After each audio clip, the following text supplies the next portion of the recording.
Fundamentals में मेरा एक सवाल था, मतलब पूछ सकता हूँ? हाँ पूछे।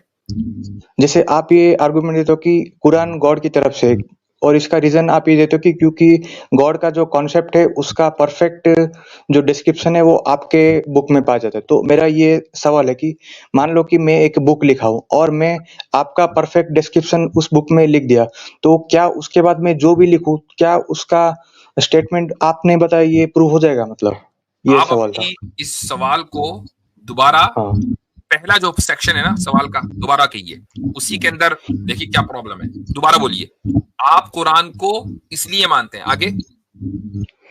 बिकॉज कि आपने गॉड का पूरा परफेक्ट डिस्क्रिप्शन दिया है कि उसका कैरेक्टरिस्टिक एट्रीब्यूट आपने उस गॉड का 100% करेक्ट दिया, इसीलिए इसलिए कुरान वो को आप मानते हैं? नहीं सामने, इसीलिए वो वर्ड ऑफ नहीं गॉड है, वो नहीं नहीं वर्ड नहीं, ऑफ गॉड। हम खुदा के कैरेक्टरिस्टिक्स को इसलिए मानते हैं कि कुरान में है।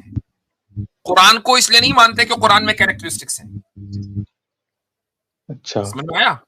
हम खुदा के जो भी कैरेक्टरिस्टिक्स हैं उनको इसलिए मानते हैं कि कुरान में लिखे हुए हैं, अच्छा, ना फिर कि अदर मान लो वे। कि अच्छा, एक हाइपोथेटिकल सिचुएशन मान लो कि जो कॉन्सेप्ट ऑफ गॉड इस्लाम में है, तो वो एक और रिलीजन में भी आ जाएगा, फिर आप उन दोनों में से किसको मानेंगे फिर?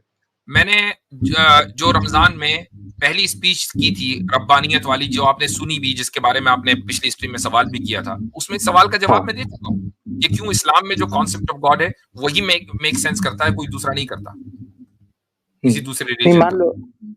मान लो और एक किसी इंसान ने एक बुक लिख दिया और उसने भी same to same concept of god लिख दिया वहां पे, तो फिर उसका उस बुक को हम क्यों नहीं मानेंगे फिर? उस इंसान को भी देखा जाएगा और उस बुक का जो स्टैंडर्ड है उसको भी देखा जाएगा कि वो स्टैंडर्ड क्या है। मिसाल के तौर पर अगर हम, अच्छा बहुत सारे एस्पेक्ट्स हैं, लेकिन मैं चलो एक जो बहुत ज्यादा कॉमन एस्पेक्ट है जो मुसलमानों को, गैर मुस्लिमों को पता है, वो उसका लिटरेरी एस्पेक्ट है। मिसाल के तौर पर अगर आप क्या समझते हैं कि इंग्लिश में सबसे आला लिटरेचर किसका होगा? कोई एक नाम।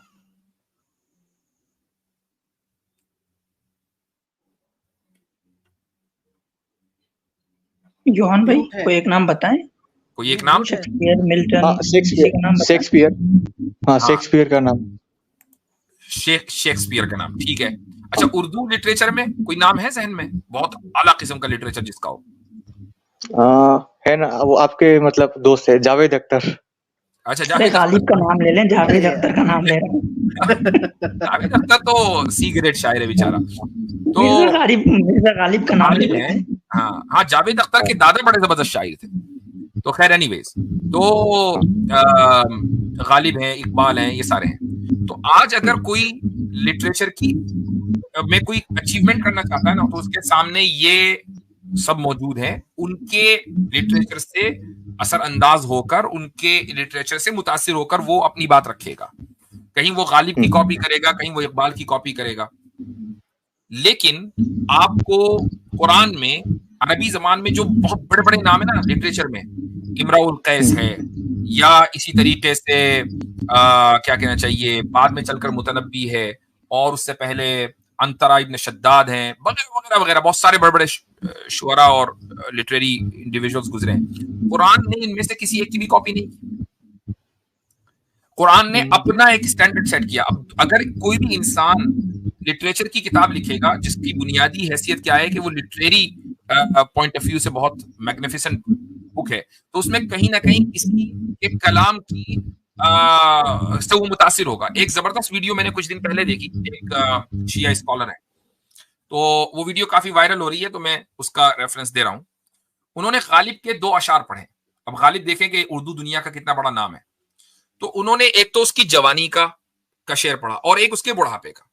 जवानी के जो अशार हैं वो इतने मुश्किल हैं कि ऐसा लगता है कि वो पूरी फारसी है, लेकिन जो बुढ़ापे के अशार हैं वो बहुत आसान है, उसमें फारसी का कोई लफ्ज मौजूद नहीं है। तो एक आदमी की फिक्र, उसका ख्याल और उसका जो अंदाज है वो बदल जाता है ओवर टाइम।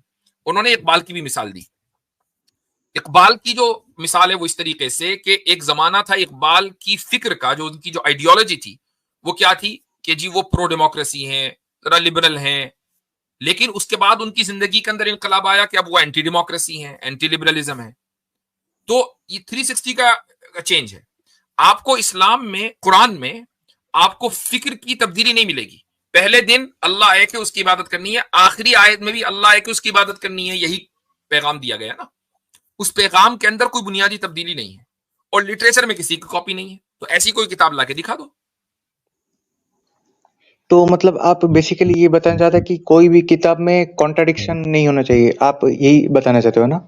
किताब में और किताब के लिखने वाले में कोई कॉन्ट्रडिक्शन नहीं होना चाहिए। आज मैं किताब लिखूं और कल को मैं फिर कोई दूसरी बात कर दूं अपनी किताब के मुकाबले में, तो ऑब्वियसली बात है कि फिर मैं एक इंसान हूं। लेकिन अगर खुदा ने जितनी किताबें नाजिल की, सब में जो बुनियादी जो फंडामेंटल्स है वो एक ही है। खुदा एक है, इबादत उसी की होनी है। रोज कयामत का दिन होगा और लोगों को मारकर जिंदा किया जाएगा। ये हजरत आदम से लेकर रसूलुल्लाह सल्लल्लाहु अलैहि वसल्लम तक इसमें कोई चेंज ही नहीं है। मुफ्ती साहब, मैं एक चीज ज़िमनी तौर पे जी, अर्ज़ कर दूं। go ahead। आपकी बात से मुझे याद आया, हम मैट्रिक के ज़माने में हमारे मैट्रिक के ज़माने में उर्दू पे बहुत ज़ोर दिया जाता था। आजकल तो हालात बहुत मुख्तलिफ हैं।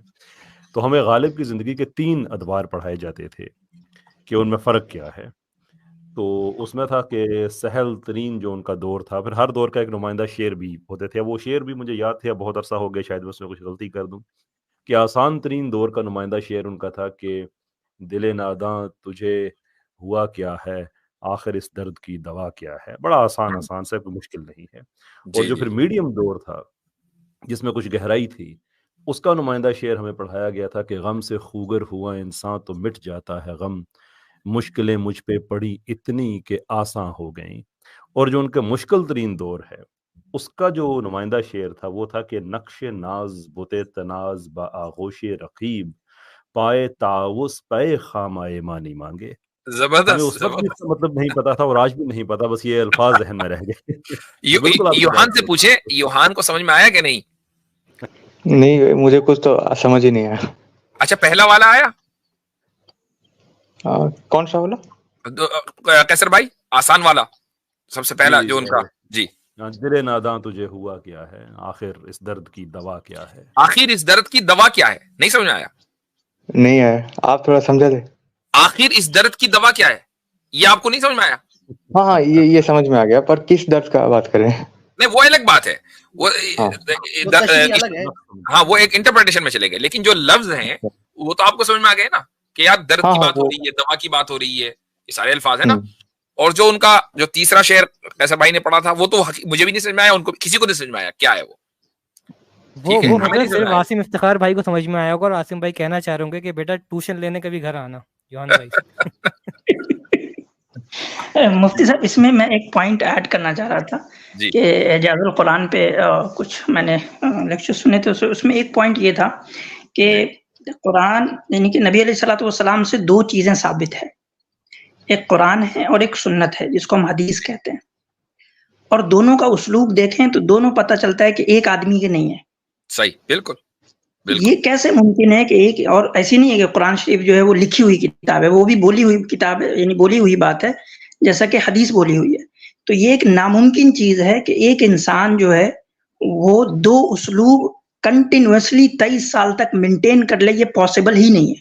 पॉसिबल नहीं, बिल्कुल सही, जबरदस्त। तो कुरान के उस्लूब को पढ़ लें, अगर आप 2 साल पढ़ लें कुरान के उस्लूब को, 2 साल पढ़ लें हदीस के उस्लूब को, आप अगर सोए भी रहेंगे, कोई आके हदीस आपको सुनाएगा तो आप समझ जाएंगे ये कुरान नहीं है। अगर कोई कुरान आके सुनाएगा तो आप फौरन समझ जाएंगे कि ये हदीस नहीं है। यानी कि इतना डिस्टिंक्ट है एक दूसरे उस्लूब से।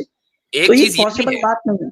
एक चीज ये भी है कि ये भी पॉसिबल नहीं है कि एक आदमी 40 साल तक के खामोश रहे, बिल्कुल कोई यानी अपना कोई लिटरेरी वर्क पेश ही नहीं कर रहा है। उसने पहला लिटरेरी वर्क 40 साल के बाद जाकर पेश किया और वैसा कि वो पूरी दुनिया के अंदर एक मिसाल बन गया कि उस जैसा कोई दूसरा कलाम नहीं पेश कर सका। ये भी है, अगर एक आदमी को लिटरेचर के या राइटिंग के या कलाम के किसी भी मर्तबे पर पहुंचना है तो वो आहिस्ता आहिस्ता प्रोग्रेस करके पहुंचता है। जैसे गालिब की भी मिसाल सबके सामने आ गई, इकबाल की मिसाल आ गई, आहिस्ता आहिस्ता आप जाते हैं और आप अपनी जवानी से वो लिखना शुरू करते हैं तो फिर उसके अंदर पुख्तगी आती है। आपने जवानी से कोई काम नहीं किया और अचानक 40 साल में आपने एक ऐसा कलाम पेश कर दिया और उससे पहले ना आपके घर वालों को पता था ना आपके बाहर दोस्तों को पता था। ये कैसे पॉसिबल है? उसमें ये भी है मतलब कि अगर यानी कि वो नबी अलैहिस्सलातु वस्सलाम का कलाम होता तो हम ये भी दावा करते कि हदीस भी मौजज़ा है। हम ये दावा नहीं करते कि हदीस मौजज़ा है, हम तो सिर्फ कुरान के बारे में दावा करते हैं कि ये मौजज़ा है। हदीस एक इंसान से आ रहा है, वही इंसान से आ रहा है जो कुरान हमें पेश कर रहा है, लेकिन कुरान अल्लाह की तरफ से आ रहा है तो वो मौजज़ा उसके होने की दावा करते हैं। लेकिन हदीस का ज़ख़ीरा वो भी हालांकि फसीह और बलीग है, और अरबी का ज़ख़ीरे में बहुत यानी कि तमाम शोरा और तमाम जो लिटरेरी वर्क हैं उससे वो बहुत आला है, लेकिन उसको हम मौजज़ा नहीं कहते। तो इससे भी ये नहीं कि इनको समझनी चाहिए कि कुरान किस तरीके से अल्लाह ही का कलाम है, वो किसी इंसान का कलाम नहीं है।